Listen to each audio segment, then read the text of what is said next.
For 17 years, it was the perfect murder. Claire Morris, 32 years old, a nurse from Aberdeenshire, died when the car she was travelling in crashed and burst into flames on a remote Scottish road in May 1994. Her husband, Malcolm Webster, escaped with barely a scratch.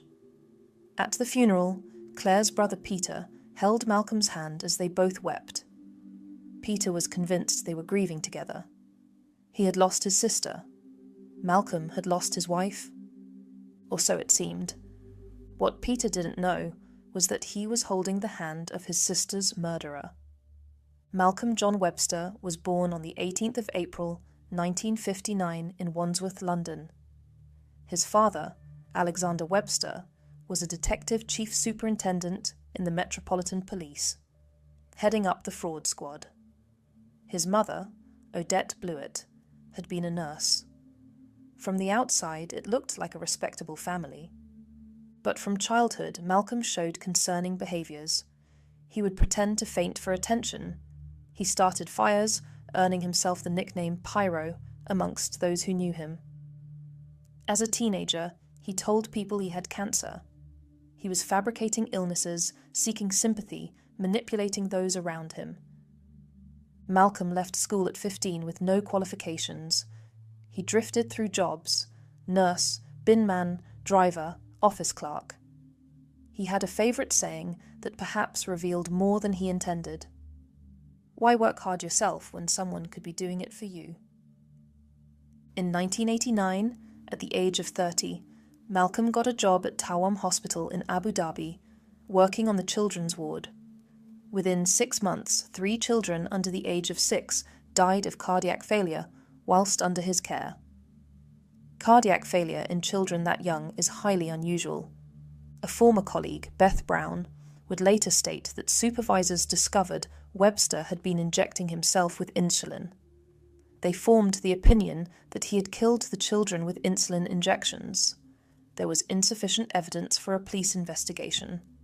It's alleged that Malcolm's father used his influence to extract his son from the UAE before any charges could be filed. No action was ever taken.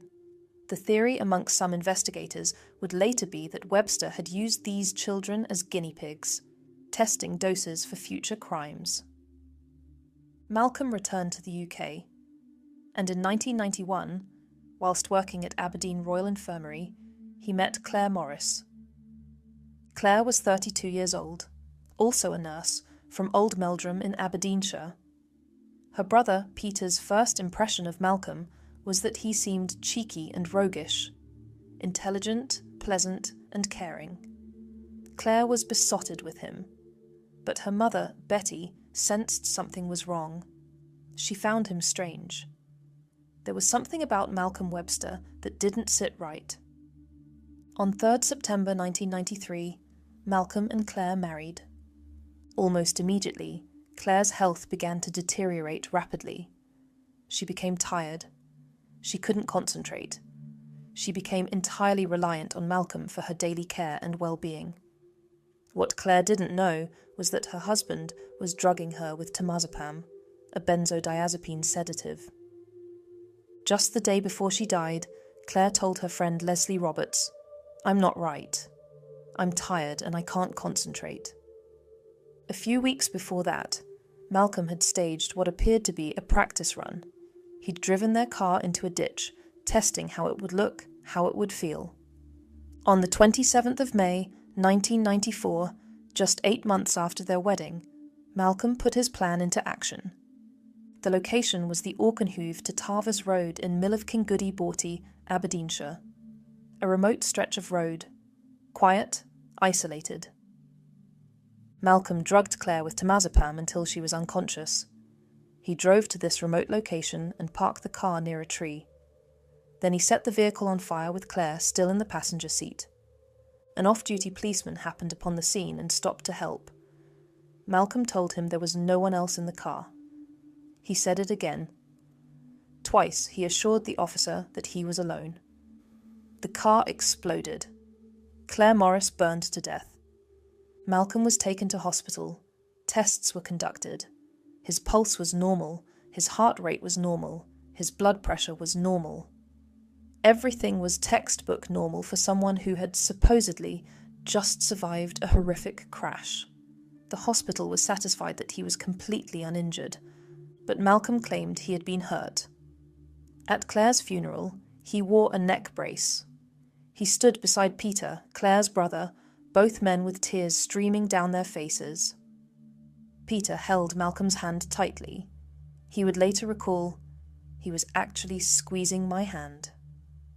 Most people had their heads down, and I glanced at him and he was full of tears, as I was.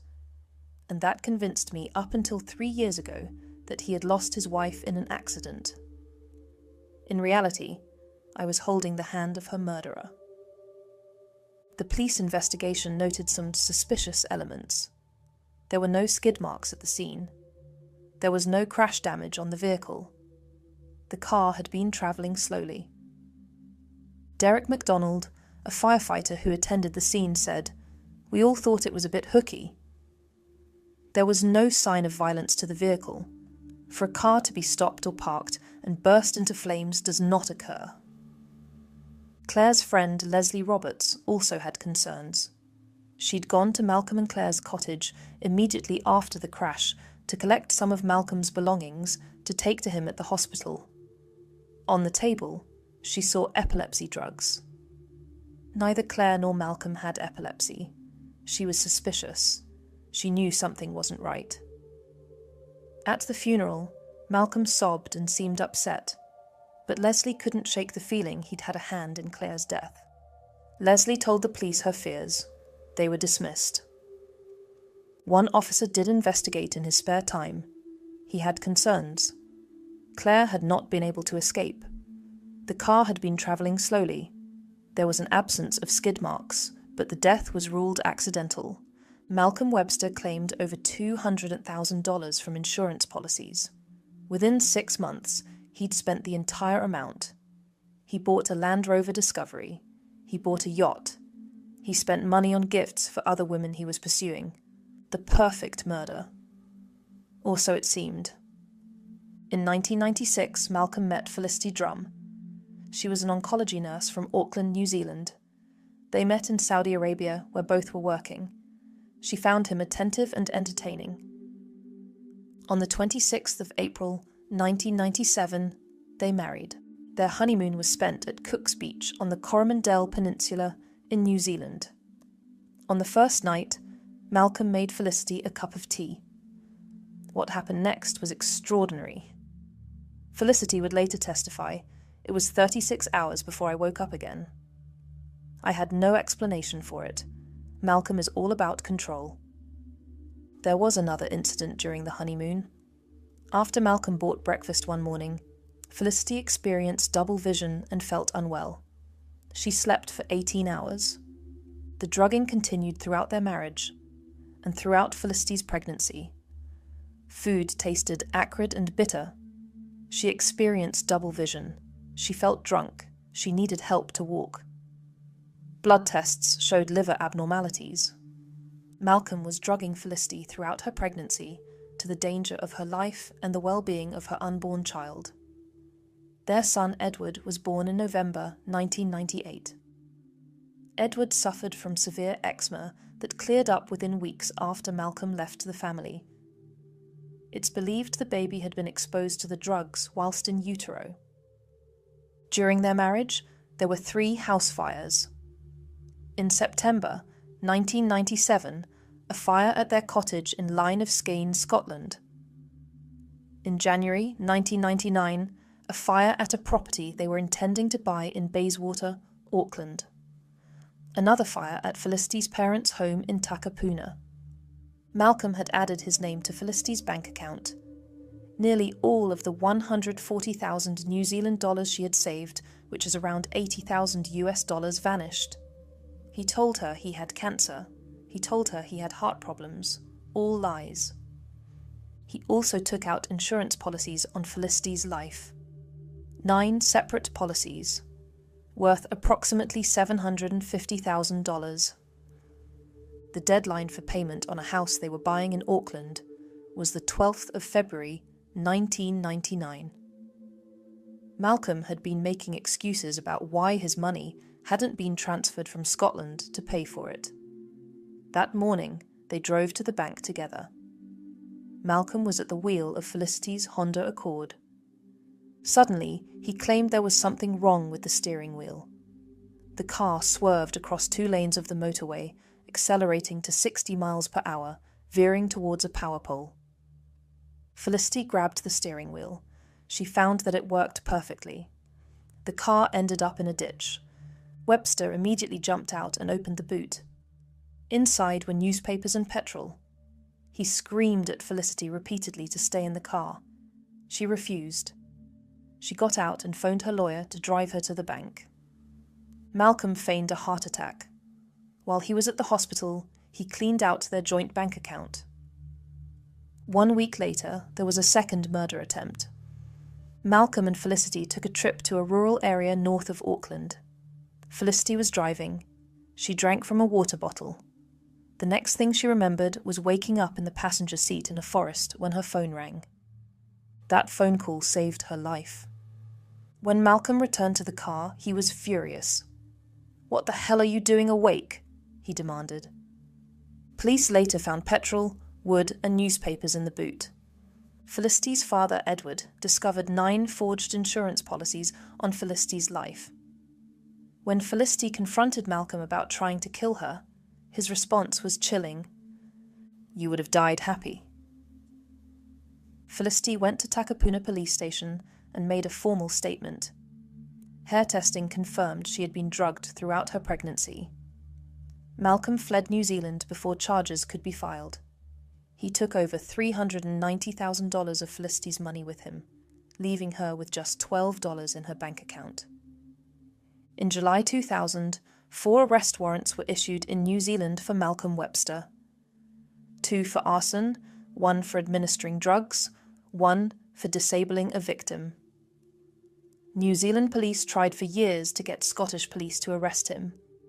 Initially, they were unsuccessful. Malcolm Webster returned to Scotland. In 2002, he began a relationship with Christina Willis. He habitually borrowed money from her without repayment. He burned a computer hard drive in her garden. He told her he had cancer. He persuaded her to make a will in her name and give him power of attorney. There's no evidence he tried to kill Christina. It's speculated that he found a wealthier target. In December 2005, Malcolm met Simone Banerjee. She was a 41-year-old NHS manager in Oban. Simone was independently wealthy. Her father was a retired consultant surgeon with a trust fund. She owned a house. She had $50,000 in shares. She owned a 50% share in a 38-foot ocean-going yacht. Malcolm told Simone he had terminal chronic lymphatic leukemia. He claimed he was undergoing chemotherapy. To make the lie convincing, he shaved his head. Simone changed her will, leaving everything to Malcolm. They planned a transatlantic sailing honeymoon. The route would take them from the Canary Islands to the Caribbean on her yacht. Police would later believe Malcolm intended a staged boating accident drowning. After his conviction, Simone discovered that the foil on her life jacket had been punctured. "Everybody else's life jackets were fine," she said. "I have pretty much no doubt that the boat was the way it was going to go." In the spring of 2006, the Oban Angling Club reported that $4,000 was missing. Malcolm Webster had been the treasurer. The embezzlement investigation brought Malcolm to the attention of Detective Inspector Charles Henry. In June 2006, something happened that would change everything. Jane Drum, Felicity's sister, was a domestic violence expert. She attended a police conference in Britain. She spoke to officers about her shock at discovering her sister had been in a road accident, an accident that seemed to mirror perfectly the tragic accident that had killed Malcolm Webster's first wife. 2 car crashes, 11,000 miles apart. 5 years apart. Same pattern, same man. Jane Drum went directly to a chief superintendent and demanded action. This conversation changed everything. In 2007, police searched Simone Banerjee's house. They seized a stolen laptop and an unlicensed gun. Police learned of the planned transatlantic yacht honeymoon. Detective Inspector Charles Henry became alarmed. Webster is a potential serial killer, and it was the ideal scenario for him, Henry said. Simone was in absolute danger. I was convinced she was going to be the next victim. Them sailing out into international waters absolutely horrified us. In January 2008, police issued an Osman warning to Simone Banerjee. The warning revealed that Malcolm had a wife and son. When Simone confronted him, she said, "He went absolutely white. He went very, very quiet. I wished I was not in the room. I have never seen him like that before." In March 2008, police announced they were re-examining Claire Morris's death. The investigation was called Operation Field. The breakthrough came from a tiny fragment of Claire's liver tissue that had been preserved in paraffin wax after the post-mortem in 1994. Scientists developed an innovative de-waxing technique that had never been needed before. They were able to extract and test tissue that was 14 years old. The result showed a 92.4% probability that temazepam was present in Claire's liver. Claire had never been prescribed temazepam. Malcolm Webster had access to it as a nurse at Aberdeen Royal Infirmary. This single piece of evidence transformed the case. The investigation was compared to Lockerbie in its complexity. It lasted 5 years. More than 1,000 people were interviewed. Over 1,200 pieces of evidence were collected. 90 search warrants were executed. Witnesses came from 6 countries. Detective Chief Inspector Phil Chapman and 5 colleagues spent a month in New Zealand. The FBI assisted in interviewing expatriates. 11 witnesses travelled from New Zealand to Scotland for the trial. The trial began on the 1st of February 2011 at the High Court of Justiciary in Glasgow. It would last 16 weeks, the longest criminal trial with a single accused in Scottish history. The prosecution took 50 days to present evidence. The defence acknowledged Webster was a liar, a philanderer, a thief, and a ratbag, but not a killer. Key witnesses emerged. Ian Hardy testified he'd seen Webster at the crash site 11 days before the accident. Forensic investigator Andrew Wade said, "My first impressions were that it didn't look right." He concluded it was deliberate fire setting. Felicity described the 36-hour sleep, the drugged food, waking in the forest to Webster's fury. Peter Morris testified about holding Webster's hand at the funeral, both crying. "In reality," he said, "I was holding the hand of her murderer." On the 19th of May 2011, the jury deliberated for less than 4 hours. Guilty of murdering Claire Morris. Guilty of attempting to murder Felicity Drum. Guilty of fraud, theft, arson, drugging, and attempted bigamy. Webster showed little emotion. On 5th July 2011, Lord Bannatyne sentenced Malcolm Webster to life imprisonment with a minimum of 30 years. One of the longest jail terms ever imposed in Scotland. This was a murder which could properly be described as cold-blooded, brutal and callous, the judge said. The motive was the utterly base one of financial gain. "You have shown absolutely no remorse. I have formed the clear view you are a considerable danger to women." Peter Morris spoke outside court. For 17 years, it was the perfect murder. He got away with it for 17 years because he made it look like an accident. Webster appealed multiple times. All appeals were rejected. By February 2016, every legal avenue was exhausted. He's currently in HMP Shotts, Lanarkshire. He reportedly told inmates he expects to die in prison. He continues to maintain his innocence. he'll be eligible for parole in 2041, when he'll be 82 years old. Claire's family fought to replace her headstone, removing any reference to her marriage. Eventually, the council agreed. Webster was banned from being buried alongside her. In December 2019, Peter Morris died at the age of 56. He had campaigned tirelessly for justice for his sister. Malcolm Webster hunted wealthy women for nearly 3 decades. He drugged them, set fires, staged crashes, all for money. He was diagnosed with narcissistic personality disorder. A police profiler labelled him a sociopath. Claire Morris was 32 years old when she died. A nurse, a daughter, a sister. She deserved better than the 8 months of marriage before her husband murdered her for money.